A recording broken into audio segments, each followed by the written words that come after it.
আসসালামু আলাইকুম এভরিওয়ান, কেমন আছেন সবাই? আল্লাহর অশেষ রহমতে আমিও ভালো আছি। বাইরে তো প্রচণ্ড গরম, আর এই গরমে ঠান্ডা ঠান্ডা ডেজার্ট খেতে কার না ভালো লাগে। তো আজকে আম এবং দুধ দিয়ে স্বাস্থ্যসম্মত উপায়ে খুবই সহজ পদ্ধতিতে একটি ডেজার্ট তৈরি করে দেখাবো, আশা করি ভালো লাগবে। তো এর জন্য আমি এখানে নিয়েছি একটি পাকা আম।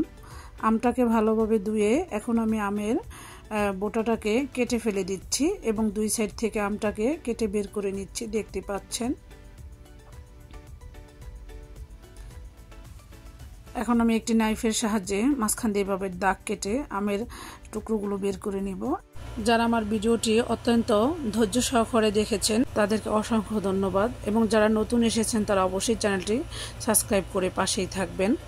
এখন একটি ব্লেন্ডার ঝগ নিয়েছি, ঝগের ভিতরে আমি আমের টুকরোগুলো নিয়ে নিব। আপনাদের কাছে আমার ছোট্ট একটি অনুরোধ, আমার ভিডিওটি দেখার আগে একটি লাইক দিয়ে ভিডিওটি দেখে নেবেন প্লিজ। এখানে আমি 1.5 কাপ আমের টুকরো নিয়ে নিয়েছি। আমি যেই পিসগুলো নিচ্ছি দেখতে পাচ্ছেন, এরকম 3 পিস আমের টুকরোগুলো আমি সেম প্রসেসে বের করে একটি ব্লেন্ডার ঝগে নিয়ে খুব ভালোভাবে ব্লেন্ড করে নিয়েছি। এখন আমি একটি ছাঁকনির সাহায্যে আমের পিউরিটাকে ছেঁকে নিব। তো এখানে আমি 1/2 কাপের মতো পানিও দিয়েছি। এখন আমি স্প্যাচুলার সাহায্যে পিউরিটাকে ছেঁকে নিচ্ছি এবং উপরের আবরণটাকে ফেলে দিচ্ছি। এখন আমি দিয়ে দিব 1/2 কাপ চিনি, আপনারা আপনাদের স্বাদ মতো দিয়ে দিবেন। এখন আমি দিয়ে দিব এখানে 1 টেবিল চামচ আগার আগার পাউডার। তো আমি যেটুকু পিউরি নিয়েছি, যদি আপনারা জেলিটা একটু শক্ত খেতে চান তাহলে এখানে 1.5 টেবিল চামচ আগার আগার পাউডারটা দিয়ে দিবেন, এবং অবশ্যই ঠান্ডা অবস্থায় আগার আগার পাউডারটা দিয়ে খুব ভালোভাবে মিক্স করে নিয়ে চুলার জাল ধরিয়ে দিয়ে 2 থেকে 3 মিনিট নাড়াচাড়া করলেই এই পিউরিটা ঘন হয়ে যাবে।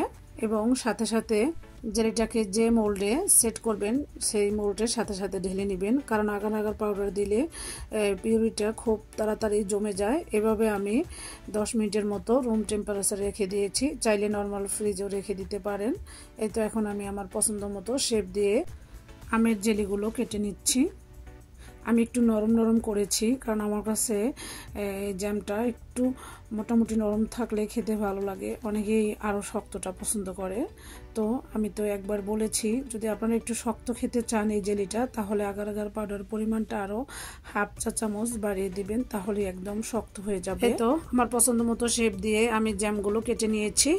এখন আমি যেই পাত্রে পুডিংটা সেট করব সেই পাত্রে সবগুলো জ্যাম ঢেলে নিব। এই তো আমি সবগুলো জ্যাম ঢেলে নিচ্ছি, দেখতে পাচ্ছেন। এখন আমি একটি প্যানে নিয়ে নিয়েছি 3 কাপ লিকুইড ফুল ক্রিম দুধ। এখন আমি দিয়ে দিব 1.25 কাপ চিনি। চিনিটা আপনাদের স্বাদ মতো দিয়ে দিবেন। এখানে আমি দিয়ে দিচ্ছি আগার আগার পাউডার 2 চা চামচ। এই আগার আগার পাউডার যে কোনো তরল খাবারকে জমাট বাঁধতে সাহায্য করে।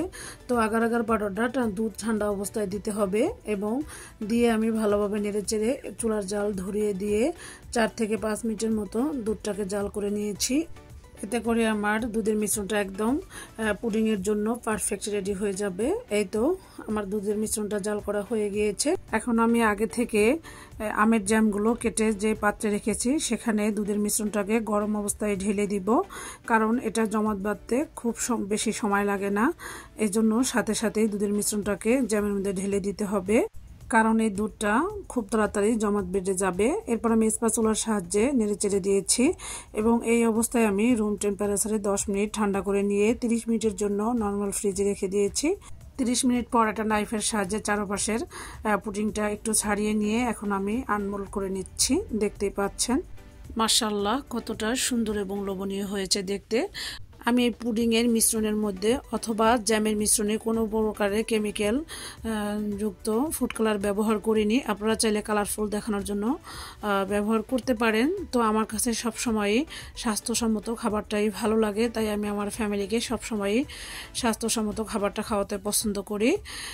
তো দেখতে পাচ্ছেন আমি এখন একটি নাইফের সাহায্যে পুডিংটাকে কেটে নিচ্ছি। দেখুন কতটা পারফেক্টলি কুক হয়েছে।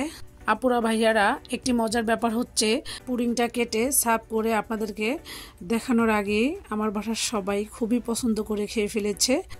দেখতে পাচ্ছেন কতটা সুন্দর এবং লোভনীয় দেখাচ্ছে। তো আমার রেসিপিটি কেমন লেগেছে অবশ্যই কমেন্ট করে জানাতে ভুলবেন না। পরবর্তী ভিডিও দেখার আমন্ত্রণ রইল।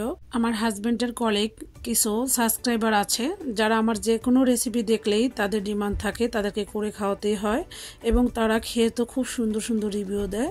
তো আমার সেম রেসিপি ফলো করে আপনারা একবার ট্রাই করে দেখবেন, খেতে কিন্তু অসাধারণ। তো আজকের মতো এখানেই বিদায় নিচ্ছি। আল্লাহ হাফেজ।